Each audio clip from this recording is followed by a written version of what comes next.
Modern যুগের বিজনেসওম্যান time travel করে পৌঁছে যায় প্রাচীন যুগে এবং তার বিজনেস স্কিলের সাহায্যে সে কিভাবে সাম্রাজ্য টলিয়ে দেবে, এমনকি প্রাচীনকালে একটা নাইট ক্লাব খুলে বসবে, সেই নিয়ে মজার একটা ড্রামা আজকে এক্সপ্লেন করব। তাহলে চলো শুরু করা যাক। আর শুরু করার আগে তোমরা কিন্তু সাবস্ক্রাইব করতে একদম ভুলো না। ড্রামার প্রথম দৃশ্যে আমরা আমাদের প্রধান চরিত্র সেজকে দেখতে পাই এবং তাকে আমরা মডার্ন যুগে দেখতে পাই। এবার তার অ্যাসিস্ট্যান্ট তো তাকে বলে ওঠে যে ম্যাডাম, আপনি এত দিনের স্ট্রাগলের পর আপনার গ্র্যান্ডপার থেকে এই একটা পুরনো রেস্টুরেন্ট পেয়েছেন। এবার সেজ তো বলে ওঠে যে আমার গ্র্যান্ডপা সবসময় আমাকে এটাই বলতো যে মেয়েরা কখনোই বিজনেস করতে পারে না, তারা কেবলমাত্র ঘর সংসার করবে, বাচ্চা মানুষ করবে, এই তাদের কাজ। কিন্তু আমি তাকে দেখিয়ে দেবো যে কিভাবে বিজনেস করতে হয়। এমনি এমনি আমি হার্ভার্ড থেকে বিজনেস নিয়ে পড়াশোনা করে আসিনি। এবার এই বলে সেজ তো সেই পুরনো দিনের রেস্টুরেন্টের দরজা খোলে এবং দরজা খোলার সাথে সাথেই সে সেখানে ধপাস করে পড়ে যায় এবং আমরা দেখতে পাই সে পৌঁছে যায় প্রাচীন যুগে। এবার আমরা প্রাচীন যুগের সেজকে দেখতে পাই, যার দেহে কিনা এখন মডার্ন যুগের মেয়েটি ছিল এবং সেই দিন তার বিয়ের দিন ছিল। তাকে আমরা বিয়ের পোশাকে দেখতে পাই। সেজের বিয়ে ঠিক হয়েছিল এই সাম্রাজ্যেরই একজন রাজকুমার ব্লেকের সঙ্গে। এবার সেজের পরিবার অর্থাৎ ট্রুই পরিবার ছিল এই সাম্রাজ্যের বেশ বিখ্যাত এবং ধনবান একটি ব্যবসায়ী পরিবার এবং রাজকুমার ব্লেক তাই জন্য উপঢৌকন হিসেবে সেজের পরিবারের তরফ থেকে প্রায় 30 মিলিয়ন টাকার যৌতুক নিয়েছিল। এবার তারপরেও কিন্তু রাজকুমার ব্লেক সেজকে বিয়ে করতে চায়নি, কারণ আগে থেকেই রাজকুমারের একজন প্রেমিকা ছিল এবং তাই জন্য রাজকুমার ব্লেক বিয়ের দিন সেজ যখন পালকিতে করে আসছিল তখন সেই পালকির ওপর কিছু লোককে দিয়ে হামলা করায় এবং সেই লোকেদেরকে বলে সেজের সাথে অসভ্যতা করতে, যাতে রাজকুমার ব্লেককে সেজকে আর বিয়ে করতে না হয়। এবং রাজকুমার ব্লেক ততক্ষণে তার প্রেমিকা নোভাকে সকলের সামনে বিয়ের প্রস্তুতি নিয়ে নিয়েছিল। এদিকে ব্লেক কিন্তু তার আগেই সেজের বাড়ির থেকে যে 30 মিলিয়ন টাকার যৌতুক এসেছিল সেগুলোও হড়প করে নিয়েছিল। এবার এরকমই অবস্থাতে সেজ সেখানে আসে এবং আমরা দেখতে পাই তার পরনে ছিল বিয়ের পোশাক এবং তার শরীর ছিল ক্ষত বিক্ষত। এবার সেজ তো তখনই এসে বলে যে এ কি, রাজকুমার এটা কাকে বিয়ে করছে, কারণ আসল বউ মানে আসলে যার সাথে বিয়ে হওয়ার কথা সেটা তো আমি। এবার রাজকুমার ব্লেক তো বলে ওঠে যে কি বলছোটা কি, তুমি তুমি নিজের অবস্থাটা দেখেছো একবার? তোমার মতো মেয়েকে আমি বিয়ে করব? সৈন্যরা, এখনই এই মেয়েটাকে এখান থেকে তাড়িয়ে দাও। এবার সেজ তো তখনই বলে ওঠে যে তোমার মতো ভিখারি কুৎসিত একজনকে আমি বিয়ে করতেও চাই না, কিন্তু আমার বাবা মা যৌতুকে যেগুলো দিয়েছে সেগুলো আমায় ফেরত দাও। এবার রাজকুমার তো তখনই রেগে গিয়ে তার তরোয়াল সেজের গলায় ধরে যে তুমি এত বড় বড় কথা বলছো, তোমাকে আমি মেরেই ফেলবো। এবং নোভা তখনই রাজকুমারকে থামিয়ে দেয় যে রাজকুমার, আসলে অনেক মেয়েই তো আপনাকে পছন্দ করে, এও নিশ্চয়ই আপনার সেই অগুন্তি অ্যাডমায়ারদের মধ্যে একজন। শোনো, তুমি একটা কাজ করো, আজকে আমাদের বিয়েটা হতে দাও, তুমি বরং কালকে এসো, আমি রাজকুমারকে বলবো তোমাকে যেন সে উপপত্নী হিসেবে অন্তত গ্রহণ করে। এবার সেজ তো তখনই বলে ওঠে যে কি, এই লোকের উপপত্নী কেন, পত্নী হতেও আমি রাজি নই। এবারে এই কথা শুনে রাজকুমার ব্লেক তো আবারও তার তলোয়ার তুলে ধরে এবং তখনই সেখানে এগিয়ে আসে যুবরাজ ওয়াল্টার। এবার ওয়াল্টার তো তখনই সেজকে বলে ওঠে যে তুমি যে বলছো তোমার সাথেই ওর বিয়ে ঠিক হয়েছিল, তোমার কাছে কি তার কোনো প্রমাণ রয়েছে? এবার সেজ তো তখনই তার চুলের কাঁটা বার করে এবং সে বলে ওঠে যে রাজকুমার বিয়ের প্রতিশ্রুতি দেওয়ার সময় এটা আমায় দেয় এবং এটা যে রাজমহলেরই জিনিস সেটা যে কেউই দেখলে বলতে পারবে। এবার ওয়াল্টার তো তখনই সেটা চেক করে দেখে যে হ্যাঁ সত্যি এটা তো রাজপরিবারেরই জিনিস, তার মানে আসল স্ত্রী যার সাথে কিনা ব্লেকের বিয়ে হওয়ার কথা সেটা হচ্ছে এই মেয়েটা। এবার তখনই তো নোভা সেজের পায়ে পড়ে যায় যে প্লিজ তুমি এরকম করো না, আসলে রাজকুমার আর আমি অনেক দিন ধরে একে অপরকে পছন্দ করি, তাই জন্যই আমরা একে অপরকে বিয়ে করতে চাই, তুমি আমাদের বিয়েটা নষ্ট করো না। কিন্তু নোভা তো মনে মনে ভাবছিল যে দাঁড়াও, একবার আমি নিজে রাজকুমারকে বিয়েটা করে নিই, তারপর আজকের এই অপমানের বদলা আমি নিশ্চয়ই দেব। এবার ব্লেক তো তখনই বলে ওঠে যে শোনো, তুমি যেই হও না কেন তোমাকে আমি এমনিও বিয়ে করব না, তোমার নিজের অবস্থাটা একবার দেখেছো, কোন জঙ্গলি লোকের সাথে তুমি কি করে এসেছো কে জানে। এবং সেজ তো তখনই বলে ওঠে যে তোমাকে আমি বিয়ে করতে বলছিও না, কেবলমাত্র আমার বাবা মার দেওয়া টাকাটা ফেরত দিয়ে দাও, তাহলেই তো হয়। এবার ব্লেক তখনই বলে যে কি প্রমাণ আছে যে আমি তোমার বাবা মার থেকে বা তোমার পরিবারের থেকে এত টাকা নিয়েছি। এবং সেজ তখনই বলে যে কেন, তুমি ভুলে গেলে আমাদের বিয়ের আগেই একটা কন্ট্রাক্ট পেপারে এটা নিয়ে সাইন হয়েছিল। তুমি কি ভেবেছো তুমি মিষ্টি মিষ্টি কথা বলে আমার থেকে যে কন্ট্রাক্ট পেপারটা নিয়েছিলে সেটাই আসলটা? আসলে সেটা একটা কপি ছিল, আসলটা এখনো আমার কাছে রয়েছে। এবার ব্লেক তো চেঁচাতে থাকে যে মানে মানে তুমি তখন আমাকে ঠকিয়েছো। এবং সেজ বলে যে ঠকাবো কেন, তুমি আমাকে বলেছিলে কন্ট্রাক্টটা দিতে, তাই আমি একটা কপি দিয়েছি, আসলটা তো তুমি চাওনি। এবং সে তো মনে মনে ভাবছিল যে এই প্রাচীন যুগের মেয়েটা সত্যিই একটা গাধাকে ভালোবেসেছে। এবার ব্লেক তো তখনই বলে ওঠে যে আমি তোমার পরিবারের থেকে এখনো কোনো টাকা পাইনি। এবং সেজ তখনই ওয়াল্টারকে বলে যে তুমিও তো রাজপরিবারেরই লোক, তাই না? তো তোমাদের রাজপরিবারে নিশ্চয়ই এমন কেউ আছে যে সমস্ত টাকা পয়সার হিসাব রাখে, তাহলে তার থেকেই তো জানা যাবে যে তুমি কোনো টাকা রিসিভ করেছো কি না। এবার ওয়াল্টার তো তখনই বলে ওঠে যে ব্লেক, আমি কিন্তু এখনই জানতে পারবো যে তুমি ওখান থেকে কোনো টাকা নিয়েছো কি না। তো তুমি সেই ব্যাপারে কার কাছে জবাবদিহি দেবে, আমার কাছে নাকি মহারাজের কাছে? তোমাকে আমি 3 দিন সময় দিচ্ছি, তার মধ্যে তুমি চুই পরিবারের সমস্ত টাকা পয়সা ফেরত দিয়ে দেবে। এবার সেজ তো তখনই ওয়াল্টারকে ধন্যবাদ জানায় এবং সে বলে ওঠে যে তুমি মনে হচ্ছে একটা কাজের লোক আছো, পরে আমি তোমাকে উইচ্যাটে অ্যাড করে নেব। এবং এই কথা শুনে ওয়াল্টার তো কিছু বুঝতে পারে না যে এটা আবার কোথাকার ভাষা। যাই হোক, এবার সেজ তো সেখান থেকে বেরিয়ে আসে এবং সে ভাবছিল যে এবার আমাকে নিজের বাড়িতে ফিরে যেতে হবে। এবং সে নিজের পরিবারের বাড়ির সামনে, অর্থাৎ চুই পরিবারের বাড়ির সামনে আসে, দেখতে পায় সেখানে বেশ কিছু পাওনাদাররা জড়ো হয়েছিল এবং চুই পরিবারের দুজন কর্মচারী লু এবং রেন তাদেরকে সামলাচ্ছিল। আসলে সেজের বিয়ে দেওয়ার জন্য তার পরিবারকে বিশাল বিশাল অঙ্কের কিছু টাকা ধার নিতে হয়েছিল, কারণ 30 মিলিয়ন টাকা যৌতুক হিসেবে দেওয়া তো মুখের কথা না। এবং তাই জন্যই বলা যায় এত লোকের কাছে তাদের ধার হয়ে গেছিল। এবং পরবর্তীকালে সেজের বাবা মা যখন বুঝতে পারে যে তারা এই ধার মেটাতে পারবে না, তারা নিজেদের খতম করে নিয়েছিল। সুতরাং বলা যায় যে সেজের জীবনে এখন এই 2 কর্মচারী ছাড়া তার আর কোনো পরিবারের মেম্বারই বেঁচে ছিল না। এবার সেজ তো তখনই ভাবে যে আগে তো এই পাওনাদারদের সামাল দিতে হবে। সেজ ওই পাওনাদারদের থেকে তাদের কন্ট্রাক্ট পেপারগুলি চায়। সেজ খেয়াল করে যে এই পাওনাদাররা আসলে 10%-এর অনেক বেশি সুদ লাগিয়েছে, ফলে কিছু পরিমাণ টাকাই অল্প দিনের মধ্যে অনেক বেশি পরিমাণ টাকায় পরিণত হয়েছে।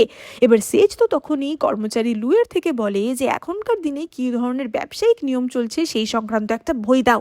এবং সেই বই দেখে সেজ বলে ওঠে যেখানে স্পষ্টই লেখা আছে 10%-এর বেশি সুদ নেওয়া যাবে না, তাহলে তোমরা নিয়ম বহির্ভূত কাজ কেন করেছো? এবারে এই কথা শুনে ওই ব্যবসায়ীরা তো বাধ্য হয় সেজের কথা মানতে, যে না, তারা 10%-ই সুদ নেবে।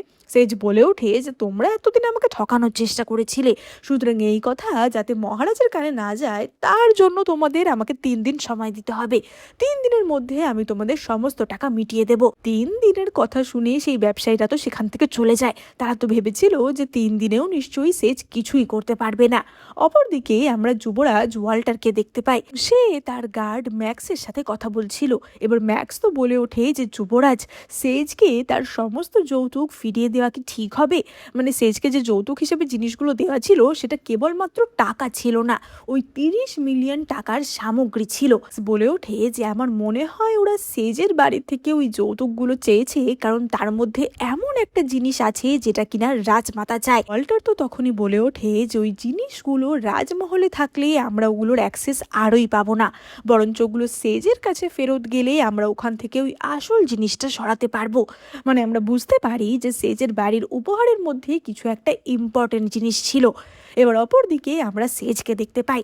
এবার সেজ তো কর্মচারী লুকে বলে যে আপনি হিসাব করুন আমাদের সঞ্চয় এখন কত টাকা রয়েছে, যে টাকা দিয়ে আমরা ওই ব্যবসায়ীদের লোনগুলো পরিশোধ করতে পারবো। এবং কর্মচারী লু তো বলে ওঠে যে সেজ বলে যে 1 মিলিয়ন, তাহলে তো বেশ ভালো টাকাই রয়েছে, সেটা দিয়ে আমরা সহজেই ওদের ঋণ শোধ করে দেব।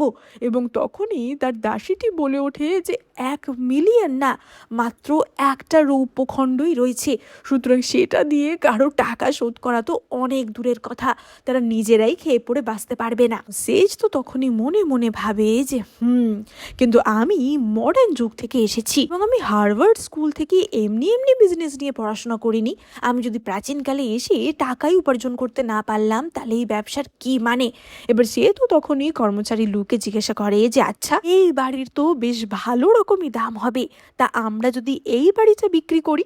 এবার কর্মচারী লু তো বলে ওঠে যে বাড়ি বিক্রি করে দিলে আমরা থাকবো কোথায়। এবং সেজ তখনই একটি দারুণ বুদ্ধি বার করে।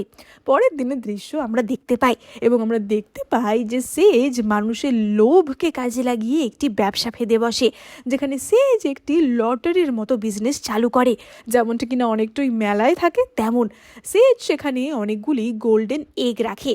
এবার সামান্য দাম দিয়ে সেই গোল্ডেন এগগুলি কিনতে হবে এবং তাদের মধ্যে রয়েছে এক একটি করে চিরকুট, যার মধ্যে বেশ কিছু উপহার রয়েছে এবং সর্বপ্রথম উপহার হচ্ছে এই বাড়িটা।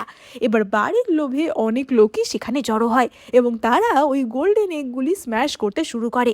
এবার নানা লোকে নানা সাধারণ উপহার হয়, বেশিরভাগ লোকই সাধারণ ফুলদানি এবং এই ধরনের উপহার পাচ্ছিল। এবং তখনই সেখানে হাজির হয় ব্যবসায়ী ওয়েন। আমরা দেখতে পাই তাকে দেখতে অনেকটা যুবরাজ ওয়াল্টারের মতোই ছিল, কিন্তু যুবরাজ ওয়াল্টার যেহেতু সবসময় মাস্ক পরে থাকতো তার মুখটা তো স্পষ্ট বোঝা যেত না। এবার ওয়েন সেখানে আসতেই সেজ ভাবে যে এটা আবার কি, একে তো বেশ হ্যান্ডসাম দেখতে। ওয়েনের সাথে তার মহিলা গার্ড লুসিকেও আমরা দেখতে পাই। এবার ওয়েনও তো সেই লটারিতে পার্টিসিপেট করতে চায় এবং সেও একটি গোল্ডেন ডিম ফাটায় এবং সৌভাগ্যবশত ব্যবসায়ী ওয়েনই প্রথম পুরস্কার পায়, যেটা ছিল সেজের এই বাড়িতে থাকার ব্যাপারে। এবার সেজ তো তখনই বলে ওঠে যে এখন থেকে তুমি এই বাড়ির একজন সদস্য, বলো তুমি কোন ঘরে থাকতে চাও। এবার ব্যবসায়ী ওয়েন তো বলে ওঠে যে মানে, কিন্তু প্রথম পুরস্কার ছিল যে এই বাড়িটা সে পাবে, সুতরাং পুরো বাড়িটাই তো আমার। এবং সেজ তো তখনই বলে ওঠে যে ভালো করে পড়ে দেখো, এখানে লেখা আছে যে প্রথম পুরস্কার যে পাবে সে হবে এই বাড়ির অধিবাসী, তার মানে সেই বাড়িতে আমাদের সাথেই থাকবে। এবং লটারির পুরস্কারের যে চিরকুট ছিল তার তলায় ছোট ছোট করে লেখা ছিল যে আলটিমেটলি কিন্তু সেজই ডিসাইড করবে কোন পুরস্কারটা কি। সুতরাং ওয়েন বা ওয়াল্টার এখানে বেশি কিছু বলতে পারে না। আমরা বুঝতে পারি আসলে সেজের বাড়িতে এই যে পাওনাদারদের পাঠানো এই কাজটা রাজকুমার ব্লেকেরই ছিল, যেহেতু রাজকুমারের উপর চাপ পড়েছিল সমস্ত ডাউরি ফেরত দেওয়ার, তাই জন্যই রাজকুমার এমন শয়তানি করছিল। এবার আমরা পরের দিনের দৃশ্য দেখতে পাই এবং আমরা জানতে পারি যে সেজদের যে রেস্টুরেন্টটা ছিল সেটারও সমস্ত কর্মচারী তাদের রেস্টুরেন্ট ছেড়ে চলে যায়।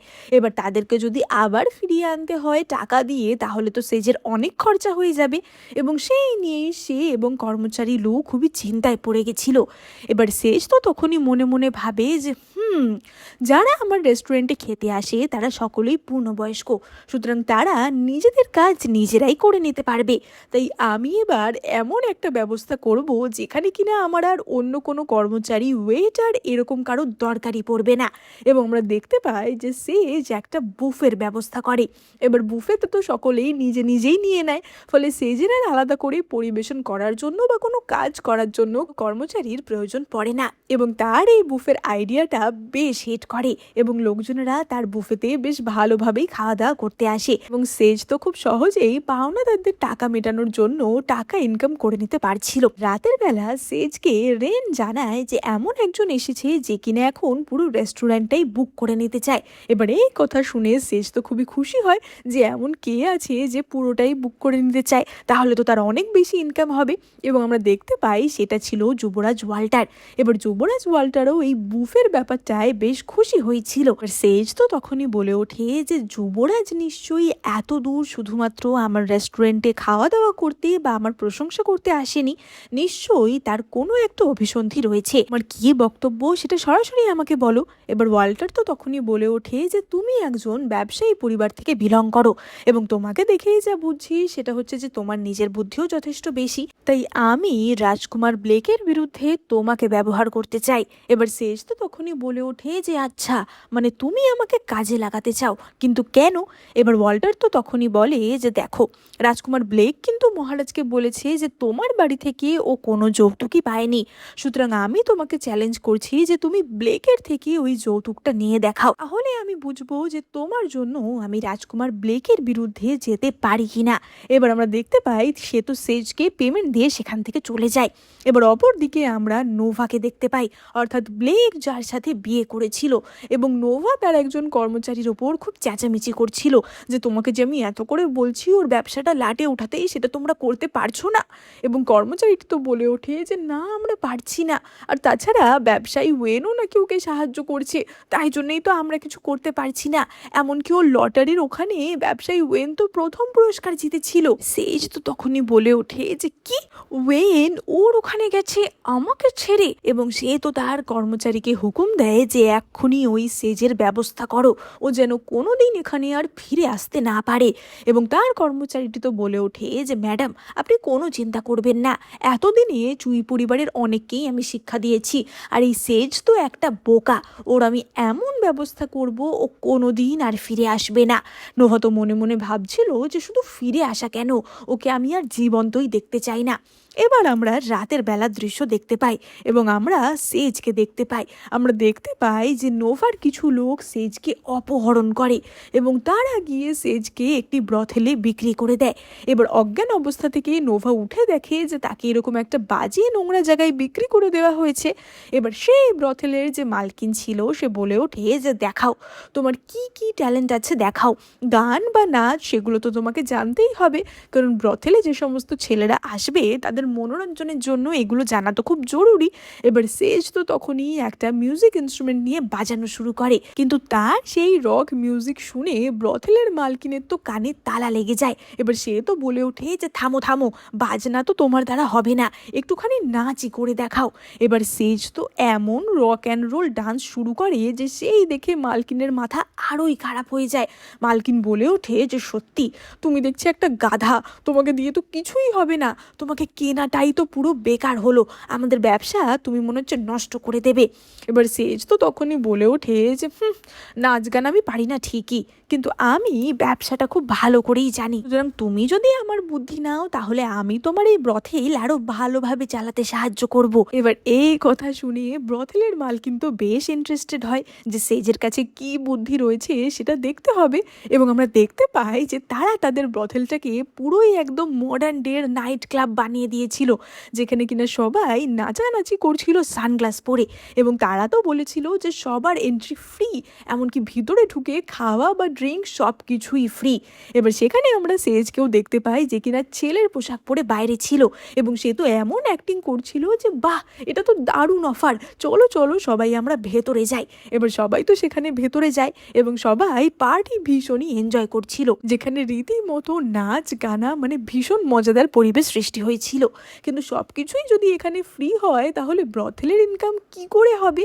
এবং তখনই সেজ তার একটা নতুন বুদ্ধি দেয়। ব্রথেলে যে মেয়েরা কাজ করতো তাদেরকে সাধারণত ফ্লাওয়ার গার্ল বলা হতো। এবার যে সমস্ত লোকেরা এখানে আসছে তারাই তাদের প্রিয় ফ্লাওয়ার গার্লকে বেশি বেশি টাকা দিয়ে জেতাতে বা বলা যায় স্টার অফ দ্য ডে করতে সাহায্য করবে। এইভাবেই এই ব্রথেলের ইনকাম আরো বেশি হয়ে যায়, কারণ যে সমস্ত বড়লোক লোকেরা এখানে আসতো তারা তো নিজেদের পছন্দের মেয়েদের ওপর বেশ ভালো পরিমাণেই টাকা খরচ করতো। এবার এই সব নাচানাচি যখন হচ্ছিল তখনই বাইরে আমরা ব্যবসায়ী ওয়েনকে দেখতে পাই, এবং আমরা দেখতে পাই যে ওয়েন খবর পেয়েছিল সেজকে অপহরণ করে এখানে বিক্রি করে দেওয়া হয়েছে, তাই ওয়েন এখানে সেজকে বাঁচাতে এসেছিল। এবার ওয়েন তো এই ব্রথেলের মালকিনের হাতে টাকা দিয়ে বলে যে আমি আবারও ওকে কিনে নিতে এসেছি, এবং মালকিন তো ওয়েনকে ডবল টাকা দিয়ে বলে যে তুমি ওকে কি কিনবে, আমি ওকে কোনোদিন যেতেই দেবো না। আসলে মালকিন তো এখানে অন্য মজাই পেয়ে গেছিল। ওয়েন তো তখনই তাকে ধাক্কা দিয়ে ভেতরে ঢুকে পড়ে। এবার ওয়েন তো ভেবেছিল যে সেজের সাথে কি না কি হচ্ছে, এবং সে দেখে যে সেজ সেখানে নিজেই গোঁফ লাগিয়ে নাচানাচি করছে। এই দৃশ্য দেখে ওয়েন তো একেবারেই চমকে যায়। এবার ওয়েন তো সেখান থেকে সেজকে বাঁচিয়ে নিয়ে আসে এবং সেজ তো তখনই বলে ওঠে যে ব্যাপারটা কি, তুমি আমাকে বাঁচাতে কেন এসেছো? তুমি কি আমাকে পছন্দ করে ফেলেছো নাকি? ওয়েন বলে যে কি, তুমি নিজেকে একটু বেশি ভাবছো, পছন্দ টছন্দ আমি তোমাকে কিছুই করি না। এবার সেজ তো তখনই বলে ওঠে যে সত্যি তুমি ভালো, কিন্তু যুবরাজ ওয়াল্টারের মতো অতটা ভালো না। ওয়াল্টারকে একটু কুৎসিত দেখতে ঠিকই, কিন্তু অন্তত স্ট্রেট ফরওয়ার্ড কথা বলে। এবার ওয়েন তো বলে ওঠে যে ওয়াল্টার কুৎসিত, এবং সেজ বলে যে হ্যাঁ নিশ্চয়ই কুৎসিত, তা না হলে আর ওরকম মাস্ক কেনই বা পরে থাকে। এবার সেজেরও তো ততক্ষণে নেশা হয়ে গেছিল এবং সে বলে ওঠে যে তুমিও মন্দ না, তোমাকে আমি আমার বয়ফ্রেন্ড তো বানাতেই পারি। এবার ওয়েন মানে ওয়াল্টার তো বুঝতে পারে না যে বয়ফ্রেন্ড জিনিসটা আবার কি, এবং সেজ তো তখনই সেখান থেকে চলে যায়। এবার পরের দিন সেজ হাজির হয় রাজকুমার ব্লেকের দরজায়, আমার যৌতুক আমাকে ফেরত দাও। এবার রাজকুমার ব্লেক তো সেই টাকা ফেরত দেওয়ার কথা ভাবতেও পারে না এবং সে বলে ওঠে যে ঠিক আছে, তাহলে আমি তোমাকে আমার উপপত্নী বানাতে রাজি আছি। কিন্তু ততক্ষণে সেখানে নোভা চলে আসে। এবার নোভা তো প্রচণ্ড অ্যাক্টিং শুরু করে দেয় যে আমাকে ছাড়া তুমি অন্য কাউকে বিয়ে করার কথা ভাবতেও কিভাবে পারলে, এবং সে তো পুরোই অজ্ঞান হয়ে যাওয়ার নাটক করে। ফলে ব্লেক সেজের সমস্ত যৌতুক ফেরত দিতে বাধ্য হয়। সেই সব জিনিস নিয়ে সেজ তো চলে আসে। যৌতুকের জিনিসগুলো বিভিন্ন দামি জিনিস ছিল, এগুলো না বেচলে সেজ টাকা কি করে পাবে?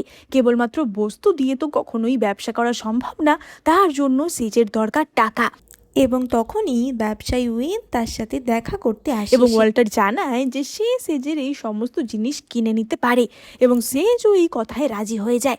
এবার আমরা দেখতে পাই সেজ যখন তার ডাউরির জিনিসগুলো মিলিয়ে মিলিয়ে দেখছিল, সেখানে সেজ একটা জিনিস পায় যেটা কিনা একটা পেন্ডেন্ট ছিল, এবং এই পেন্ডেন্টটাই সেজের হাতে ছিল সে যখন টাইম ট্রাভেল করেছিল।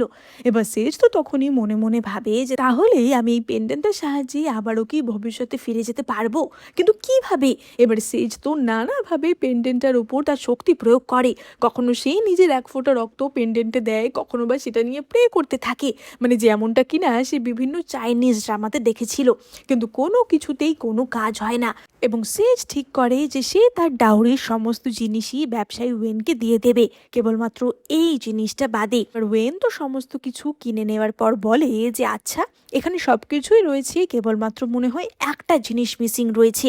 এবং সেজ তো বলে ওঠে যে এমনও তো হতে পারে যে ব্লেককে ওটা ফেরত দেয়নি, আর তাছাড়া ব্লেককে গিয়ে কিভাবেই বা তারা দায়ী করবে, কারণ ওই ডাউরির লিস্টে এই জিনিসটা মানে এই জেড পেন্ডেন্টের কথা কিন্তু উল্লেখ ছিল না। এবার ওয়েন তো তখনই সেজকে বলে যে তুমি আগের দিন যে কথাটা বলেছিলে সেটা নিয়ে আমি ভেবে দেখলাম, বয়ফ্রেন্ড আমি তোমার হতে রাজি আছি। এবং এই বলে সে তো সেজকে কিস করতে যাচ্ছিল, কিন্তু সেজ তো তখনই পিছিয়ে আসে যে না না, আমার আগের দিনের কথা তুমি ভুলে যাও, আমাকে ক্ষমা করে দাও, আমি এমন কিছু বলতে চাইনি। ওয়েন বলে ওঠে যে কিন্তু তুমি তো বলেছিলে যে বয়ফ্রেন্ড হলে যখন তখন কিস করা যায়, এবং সেজ তো তাকে রীতিমতো সেখান থেকে তাড়িয়ে দেয়। আসলে সেজ মনে মনে ভাবছিল যে আমি তো আবারও 21st সেঞ্চুরিতে ফিরেই যাব, তাই এখানে কারোর সাথে কোনো সম্পর্ক করা আমার ঠিক হবে না। এবার অপর দিকে আমরা রাজমাতাকে দেখতে পাই এবং তার সাথে আমরা নোভাকে দেখতে পাই। এবার রাজমাতা নোভার উপর চেঁচামেচি করছিল, তোমরা কি একটা কাজও করতে পারো না? একটা জিনিস তোমাদের খুঁজে আনতে বলা হয়েছিল, সেটা তোমরা খুঁজে আনতে পারলে না। এবার তো দেখছি আমাকে নিজের হাতেই সমস্ত কিছু তুলে নিতে হবে, ওই মেয়েটাকে যে করে হোক প্রাসাদে ডেকে আনতে হবে এবং এমন কিছু করতে হবে যাতে মহারাজ মেয়েটার উপর রেগে যায়, মানে সেজকে যাতে মহারাজ মৃত্যুদণ্ড দেয়, এবং সেজ মারা গেলে তার জিনিসপত্র থেকে ওই পেন্ডেন্টটা নিয়ে নেওয়া বা চুরি করা তো খুব সহজ ব্যাপার হবে, এবং রাজমাতা এমনই প্ল্যান করছিল। এবার আমরা দেখতে পাই যে সেজের কাছে একটি ডিক্রি আসে যে মহারাজ নাকি জানতে পেরেছে সেজ খুব ভালো রান্না করে, তাই মহারাজ সেজকে ডেকেছে তাকে কিছু রান্না করে খাওয়ানোর জন্য। এবার মহারাজের ডিক্রি তো আর অমান্য করা যাবে না, তাই সেজ পরের দিন রাজপ্রাসাদে গিয়ে হাজির হয়। এবার রাজপ্রাসাদে সে যখন রান্নাঘরের দিকে যাচ্ছিল তখনই সেজ একটা বিষয় লক্ষ্য করে, সে দেখতে পায় যে রাজপ্রাসাদে এমন একটি মহল রয়েছে যেটা দেখতে পুরোই তার দাদুর সেই রেস্টুরেন্টের রেস্টুরেন্টের মতো, মানে যেটা কিনা মডার্ন যুগে তাকে দেওয়া হয়েছিল। এবং যে রেস্টুরেন্টে গিয়ে সে টাইম ট্রাভেল করেছিল, সেজ বুঝতে পারে যে কেবলমাত্র ওই জেট পেন্ডেন্টটা না, সেই জায়গাটাকেও তো একই জায়গা হতে হবে, তা না হলে সে আবারও মডার্ন যুগে যাবে কি করে। এবং সেজ তো তখনই সেখানে যাওয়ার জন্য ছুট লাগাতে যাচ্ছিল, কিন্তু মহারাজের ইউনাক তো তখনই তাকে থামিয়ে দেয় যে আপনি এটা কি করছেন, ওটা সম্রাজ্ঞীর চেম্বার, মানে মহারানী ছাড়া কেউই ওখানে যেতে পারে না, সুতরাং সেখানে কখনোই আপনার মতো সাধারণ কেউ যেতে পারবে না। এবার সেজ তো মনে মনে ভাবে যে আমাকে যে করে হোক ওখানে পৌঁছাতেই হবে, এবং ওই ঘরটায় না ঢুকতে পারলে আমি তো কখনোই ফিউচারে যেতে পারবো না। এবং সে তো ইউনাকের সাথে আবারও রান্নাঘরের দিকে রওনা দেয়। আমরা দেখতে পাই উল্টো দিক থেকে কিছু লোক বেশ কিছু সুন্দর সুন্দর খাবারের উপাদান নিয়ে আসছিল, যেখানে কিনা বেশ কিছু দামি দামি উপাদান ছিল। ইউনাক তো তখনই তাদেরকে ইশারা করে দেয় এবং তারা সেই সমস্ত উপাদান নাটক করে ফেলে দেয়। ফলে সেজের জন্য রান্না করার মতো তেমন কোনো স্পেশাল ইনগ্রিডিয়েন্ট আর কিছুই থাকে না, কেবলমাত্র ওই আলু, একটু চিকেন, এইসবই থাকে। এবার সেজ তো মনে মনে ভাবছিল যে এই সমস্ত পাতি জিনিস দিয়ে আমি কি বানাবো, এবং ইউনাক তো মনে মনে ভেবেই নিয়েছিল যে এই আলু, টমেটো, চিকেন দিয়ে সেজ কী বা বানাবে, সুতরাং নিঃসন্দেহে সে হেরে যাবে। মানে যেহেতু ইউনাকটা রাজমাতার হয়ে কাজ করতো, তাই জন্য সে তো রাজমাতার কথাতেই চলছিল, এবং রাজমাতার প্ল্যান অনুযায়ী সেজ বাজে রান্না করবে এবং মহারাজ তাতে রেগে যাবে, তাকে মৃত্যুদণ্ড দেবে, এমনই কিছু একটা ঘটাতে হবে। এবার সেজ তো এই সমস্ত ইনগ্রিডিয়েন্ট দেখে ভাবে যে এই সব কিছুর সাহায্যে আমি ফ্রাইড চিকেন বানাতে পারবো। ফ্রাইড চিকেন, তার সাথে ফ্রেঞ্চ ফ্রাই এবং টমেটো কেচাপ, এবং তার সাথে সেজ ঠিক করে যে সে পাইন নিডল দিয়ে একটা কোকা কোলা মার্কা ড্রিঙ্ক বানাবে, যেটা কিনা প্রাচীনকালে পাওয়াই যেত না। এবার সেজ তো মডার্ন যুগের এই বিখ্যাত ফ্রাইড চিকেন মহারাজের সামনে হাজির করে, যেটা কিনা প্রাচীন যুগে কেউ কখনো খেয়েই দেখেনি, এবং সেখানে আমরা রাজমাতা এবং যুবরাজ ওয়াল্টারকেও দেখতে পাই। এবার সেই খাবার দেখে রাজমাতা বলে ওঠে যে ইস, এই খাবার দেখে মনে হচ্ছে একদমই সাধারণ মানুষের খাবার, তুমি এটা মহারাজের সামনে এনেছো। এবার যুবরাজ ওয়াল্টার তো তখনই বলে ওঠে যে রাজমাতা, আপনি কি বলতে চাইছেন? তাহলে কি আপনি সাধারণ মানুষের খাবারকে বাজে এবং নিম্ন স্তরের বলছেন? তাহলে আপনি কি করে মহারানী হবেন যদি আপনি সাধারণ মানুষকে এত নিচু করে দেখেন? এবার রাজমাতা তো বলে ওঠে যে না না, আমি তেমনটা বলতে চাইনি, আসলে মহারাজের তো বয়স হয়েছে, তার কি এই সমস্ত খাওয়া ঠিক হবে? আর তাছাড়া এই ড্রিঙ্কটা কি, এই ড্রিঙ্কটার মধ্যে কিরকম বাবেলস ভাসছে, নিশ্চয়ই এটার মধ্যে পয়জন রয়েছে, এখনই এই মেয়েটাকে গ্রেপ্তার করো। এবার সেজ তো তখনই মহারানীর হাত থেকে সেই ড্রিঙ্কের গ্লাসটা নিয়ে সেটা ঢকঢক করে খেয়ে নেয় এবং বলে যে এটার মধ্যে কোনো পয়জন নেই, এটা বাবল উঠছে কারণ এটা একটা কার্বনেটেড ড্রিঙ্ক, আর এই ড্রিঙ্কটা খেলে মহারাজ শুধু খুশিই থাকবে না, তার সাথে সাথে মহারাজের আয়ুও বৃদ্ধি পাবে, কারণ এটা ডোপামিন ড্রিঙ্ক। এবার এই সমস্ত ঢপের কথা শুনে মহারাজ তো খুবই খুশি হয়ে যায়। আসলে সেজ তো বিজনেস নিয়ে পড়াশোনা করেছিল, তাই কোনো জিনিস কিভাবে অ্যাডভার্টাইজ করতে হবে সেটা সে খুব ভালো করেই জানতো, এবং মহারাজ সেই ড্রিঙ্কটা পান করে। এবার খাওয়ার সাথে সাথে মহারাজের ভিতরটা তো বেশ ঝাঁকি দিয়ে ওঠে, মানে যেমনটা কিনে কার্বনেটেড ড্রিঙ্ক খেলে হয়, এবং মহারাজ ঢেকুরও তুলতে শুরু করে। মহারাজ ভাবে যে তার মানে নিশ্চয়ই এটা খুবই ভালো কিছু জিনিস, এবং মহারাজ তো তারপরে ফ্রাইড চিকেন, ফ্রেঞ্চ ফ্রাই এইসবও খায়, এবং মহারাজের খুবই ভালো লাগে। রাজমাতার প্ল্যান তো পুরোপুরি ফেল হয়ে যায়। এবার সেজ তো তখনই ওয়াল্টারকে বলে যে সত্যি আমি ভীষণ ভয় পেয়েছিলাম, প্রথম দিন রাজপ্রাসাদে এসে যদি আমার প্রাণ চলে যেত কি যে হতো। ওয়াল্টার বলে যে তুমি এত ভালো কথা বলতে পারো, তোমার আবার ভয় পাওয়ার কি আছে? এবার সেজ তো তখনই লক্ষ্য করে যে ওয়াল্টারের মুডটা খুব একটা ভালো নেই। সে বলে ওঠে যে কি ব্যাপার, তোমার মুড মনে হচ্ছে ভালো নেই, আমি কি কোনো কারণে তোমাকে রাগিয়ে দিয়েছি, নাকি রাজপ্রাসাদে কিছু একটা গন্ডগোল চলছে? এবার ওয়াল্টার তো তখনই বলে ওঠে যে মানে তুমি কি বলতে চাইছো? সেজ বলে যে আমি এখানে আসার আগে একটু খোঁজ নিয়ে দেখেছি, আমি জানতে পেরেছি যে মহারাজ তোমার মায়ের থেকে বর্তমান মহারানীকে একটু বেশি পছন্দ করে। মানে আসলে ওয়াল্টারের মাই ছিল প্রথম মহারানী, বা বলা যায় মহারাজের প্রথম পত্নী, সুতরাং তার ছেলেই যুবরাজ হবে, কিন্তু মহারাজ তার থেকেও বেশি বর্তমান রাজমাতাকে বেশি পছন্দ করত। তাই জন্যই ওয়াল্টারের একটা ভয় ছিল যে রাজকুমার ব্লেক যদি এরপর রাজা হয়ে যায়, এবং তাই জন্যই ওয়াল্টার চাইছিল যাতে সে ব্যবসায়িক ক্ষমতা এবং সামরিক ক্ষমতা দুটো এততেই শক্তিশালী থাকে, যাতে কোনোভাবে তাকে তার জায়গা থেকে কেউ নড়াতে না পারে। এবার ওয়াল্টার তো তখনই বলে ওঠে যে হ্যাঁ, যে কোনো দিনই আমাকে হয়তো যুবরাজ পদ থেকে সরিয়ে দেওয়া হতে পারে, তা তুমি কি চাও তাহলে তুমিও দলবদল করে ব্লেকের দিকে চলে যাও। এবার সেজ তো তখনই বলে ওঠে যে কখনোই আমি সেটা করব না। প্রাচীন কাল থেকেই রাজনীতিতে ব্যবসায়ীদের কিন্তু একটা বড় হাত বা একটা বড় সড়ো ক্ষমতা থাকে। আমি তোমাকে সাহায্য করব, কিন্তু তার বদলে আমারও একটু সাহায্য চাই। এবার ওয়াল্টার তো বলে ওঠে যে কি সাহায্য, এবং সেজ তখনই বলে যে ওই যে মহারানীর চেম্বারে আমি যেতে চাই। এবার ওয়াল্টার তো তখনই মনে মনে ভাবে যে কি, আমি এখনো রাজাই হলাম না আর ও মহারানী হতে চায়। আসলে সেজ তো মহারানীর চেম্বারে যেতে চাইছিল টাইম ট্রাভেল করবে বলে, কিন্তু ওয়াল্টার সেটা বোঝে না, এবং ওয়াল্টার তো তার গার্ডকে তখনই বলে সেজকে সেখান থেকে বাড়ি পাঠিয়ে দিতে। এবার সেজ তো বাড়িতে গিয়ে ভাবছিল যে আমি এমন কি বলে ফেললাম, আর ওইখানে ঢোকার জন্য তাহলে এখন আমাকে ওয়াল্টারকে রাজা বানাতে হবে। এবার সেজ তখনই ঠিক করে ওই যে পেন্ডেন্টটা ছিল সে সেটা গাছের তলায় পুঁতে রাখবে, কারণ ওই পেন্ডেন্টটার জন্যই তো এত কিছু হচ্ছে। সবাই ওই পেন্ডেন্টটা কেন খুঁজছিল সেটা তোমরা আস্তে আস্তে জানতে পারবে। এবার সে যখন গাছের গোড়ায় ওটা পুঁতছিল তখনই সেখানে কর্মচারী লু আসে। কর্মচারী লু বলে ওঠে যে ম্যাডাম, আপনি এত কটা হ্যান্ডসাম ছেলেকে ওয়েটার হিসেবে কাজে লাগিয়েছেন এবং তাদের ট্রেনও করতে বলেছেন, কিন্তু এবার তাদেরকে দিয়ে কি হবে? এবং সেজ তো তখনই বলে যে কোনো চিন্তা করো না, এবার আমরা এমন একটা নতুন বিজনেস শুরু করব যেটা কিনা এখনো অবধি কেউ দেখেনি, আর সেটা হচ্ছে হোম ডেলিভারির ব্যবসা।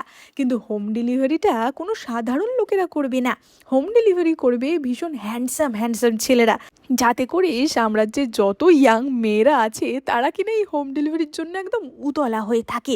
এবং এই ব্যবসাটা মানে এই ব্যবস্থাটা কেবলমাত্র দিনে 3 ঘন্টাই চলবে, যাতে লোকেদের মধ্যে ডিমান্ডটা সর্বদা বজায় থাকে।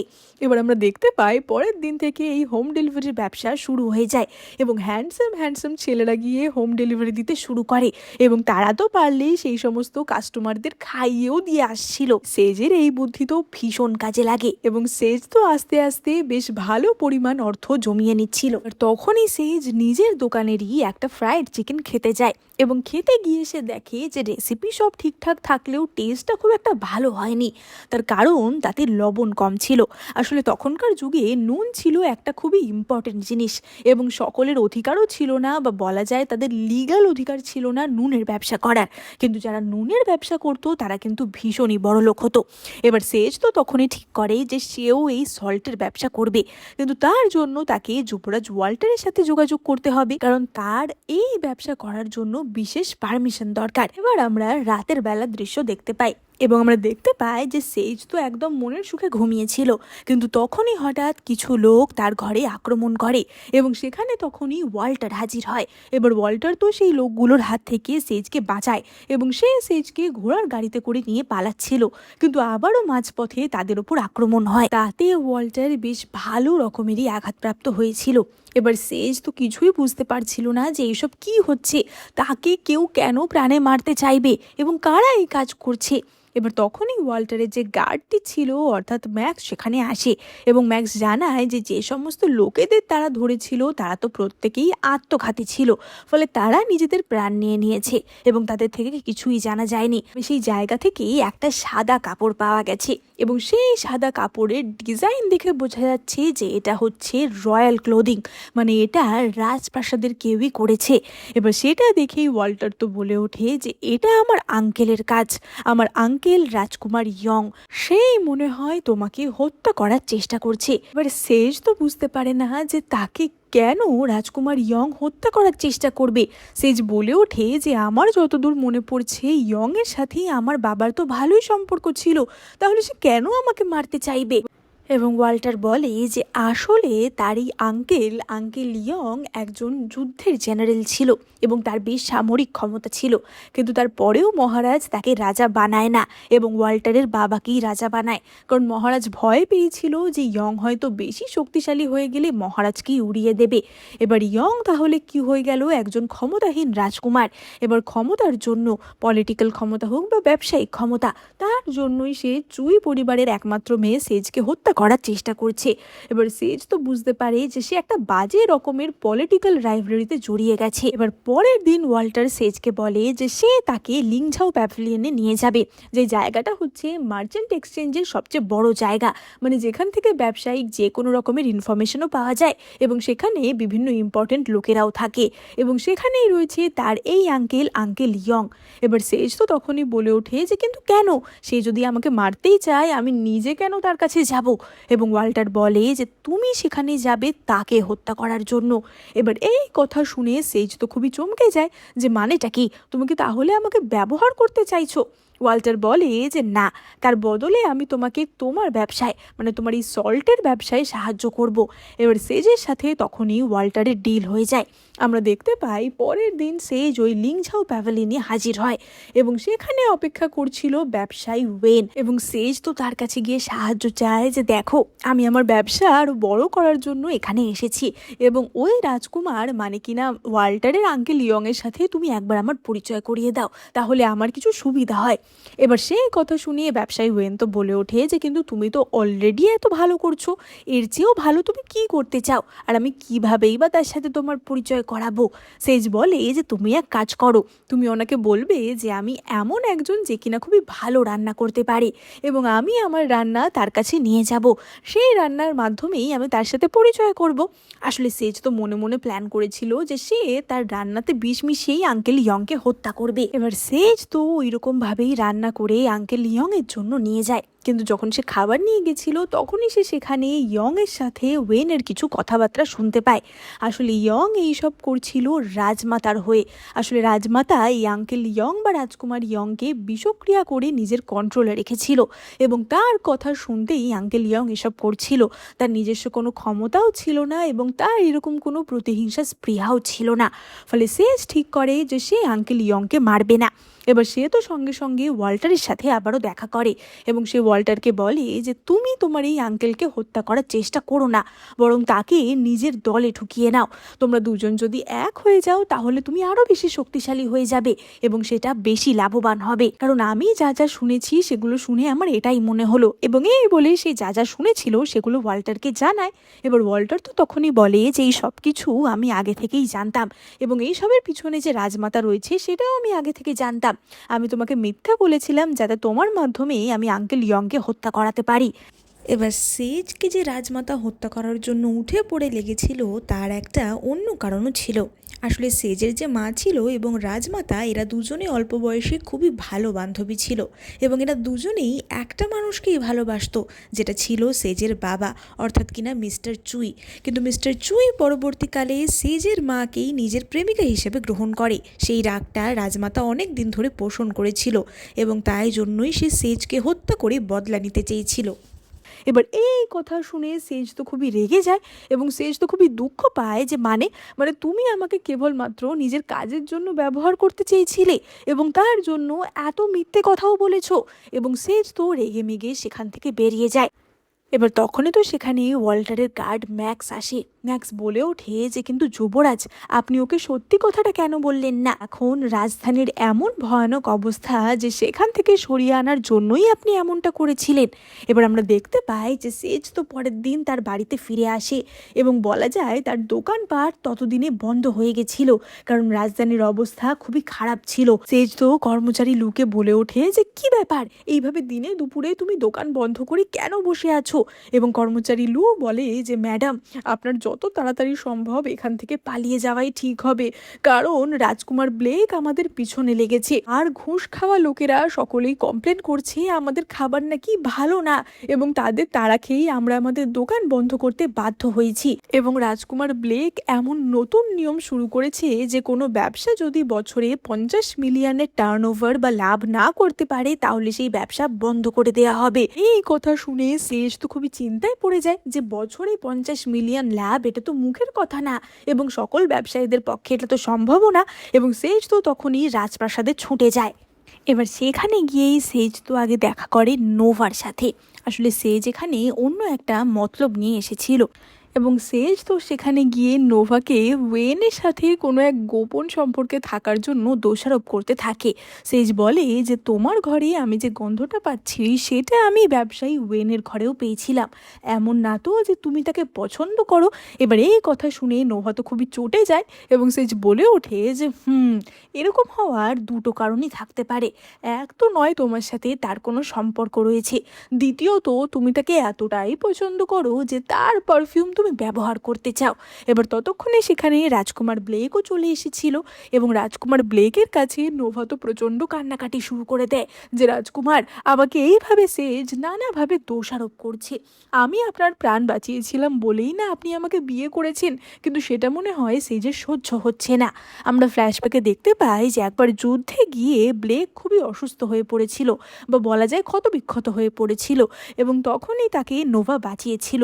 এবার নোভা এমনি এমনি বাঁচায়নি, নোভা লক্ষ্য করেছিল যে যে মানুষটা ক্ষতবিক্ষত অবস্থায় পড়ে আছে তার কোমরে একটা রাজ পরিবারের শিলমোহর, তাই জন্যই নোভা তাকে বাঁচিয়েছিল। কিন্তু যাই হোক, এইসব করেও নোভা তো বিয়েটা করাতে পেরেছিল।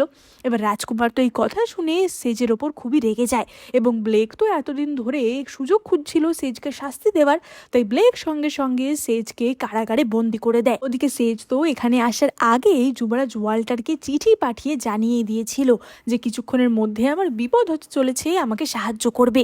এবার আমরা দেখতে পাই যে রাতের বেলা সেজ তো কারাগারে বন্দি ছিল এবং সেই সময় সেখানে একটি লোক এসে তার সাথে অসভ্যতা করতে চায় এবং এই লোকটা আসলে নোভার পাঠানো ছিল। নোভা চেয়েছিল সেজকে সারা জীবনের মতো সরিয়ে দিতে, কিন্তু তখনই সেখানে ওয়াল্টার আসে এবং সেজকে সেখান থেকে বাঁচায়। এবার আমরা দেখতে পাই যে মহারাজের সামনে সেই লোকটিকে হাজির করা হয়, অর্থাৎ যে লোকটি অসভ্যতা করতে চেয়েছিল সেই লোকটিকে, এবং সেই লোক সকলের সামনে স্বীকার করে যে রাজমাতা এবং নোভাই তাকে এমনটা করতে বলেছে। এবার এই কথা রাজমাতা তো সঙ্গে সঙ্গে অস্বীকার করে, কিন্তু তখনই সেখানে সেজ আসে এবং নিজেও সে প্রমাণ দেয় এবং সে একটা কন্ট্রাক্ট পেপার মতো দেখায় যেটা কিনা ওই লোকটার সাথে নোভার কন্ট্রাক্ট ছিল এবং সেই কন্ট্রাক্ট পেপারটা সেজ ওই লোকটার থেকে চুরি করে নিয়েছিল। মহারাজ তো সঙ্গে সঙ্গে নোভাকে রাজপ্রাসাদ থেকে তাড়িয়ে দেয় এবং সে মহারানীর মাইনেও কেটে নেয়, ফলে মহারানীর রাগ তো আরও বেড়ে যায়। অপরদিকে আমরা দেখতে পাই যে সেজকে তো তার ব্যবসার দিকেও ভালো করতে হতো, এখন তো নতুন নিয়ম হয়ে গেছিল যে বছরে 50 মিলিয়ন টার্নওভার না থাকলে সেই ব্যবসা উঠে যাবে। তাই সেজ ঠিক করে যে সে তার ব্যবসায় বেশ কিছু অফার দেবে বা বলা যায় কুপন কোড, যেটা কিনা আমরা বর্তমান যুগে ব্যবহার করি সেই রকম দেবে। এবারে এই কুপনের লোভে তার সেল তো বেশ বেড়ে যায় এবং সে তার ব্যবসা বেশ ভালোভাবেই চালাচ্ছিল। অপরদিকে আমরা দেখতে পাই রাজমাতাকে, যে কিনা আঙ্কেল ইয়ংকে ডেকে পাঠায় এবং আমরা জানতে পারি যে ওই পেন্ডেন্টটার রহস্য আসলে কি। আসলে এই পেন্ডেন্টটা বলা যায় একজন রাজ ব্যবসায়ীর একটা শিলমোহর ছিল, যেটা কিনা অনেক অনেক যুগ আগে ব্যবহার করা হতো। মানে এই পেন্ডেন্টটা যার কাছে থাকবে সে একজন ইম্পেরিয়াল বিজনেসম্যান হিসেবে গণ্য হবে এবং এটা চুই পরিবারের কাছেই ছিল। এবার এই পেন্ডেন্টটাই রাজমাতা চাইছিল যাতে সে সামরিক ক্ষমতার সাথে সাথে ব্যবসায়িক ক্ষমতাগুলোও পায়, সে মহারাজকে সরিয়ে দিয়ে নিজের ছেলে মানে রাজকুমার ব্লেককে রাজা বানাতে পারে। এবার সে তো আঙ্কেল ইয়ংকে বলে সেটা খুঁজে আনতে, খুব ভালো করেই রাজমাতা জানে যে এটা নাকি চুই পরিবারের কাছে রয়েছে। অপরদিকে আমরা সেজ এবং যুবরাজ ওয়াল্টারকে দেখতে পাই এবং আমরা দেখতে পাই সেখানেই আঙ্কেল ইয়ংও ছিল।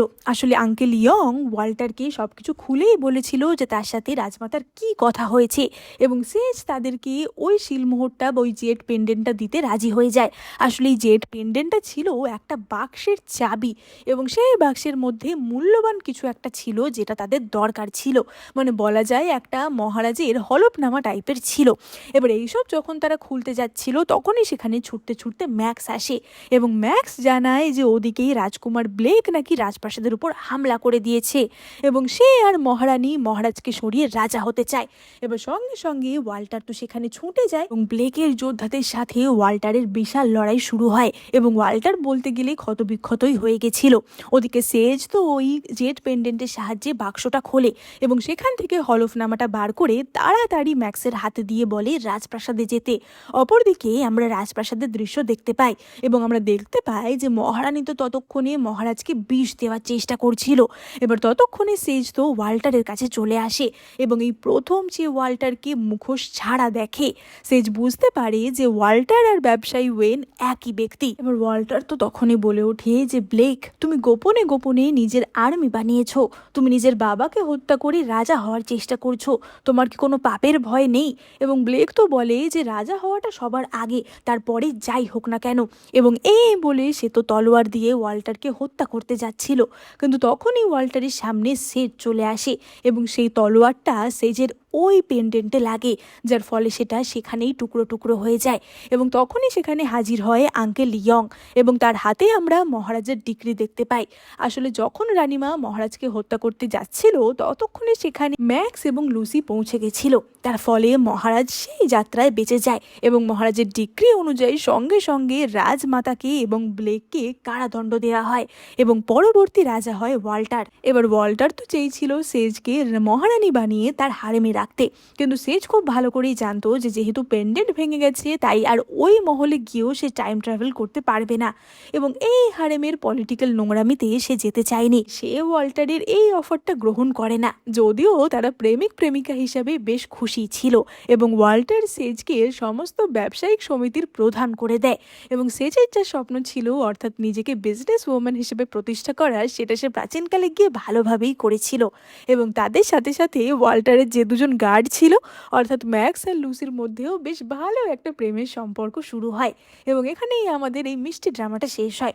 তো তোমাদের এই ড্রামাটা কেমন লাগলো অবশ্যই কমেন্ট করে জানিও, আর ভালো লাগলে এখনই লাইক, কমেন্ট, শেয়ার আর সাবস্ক্রাইব করে দিও।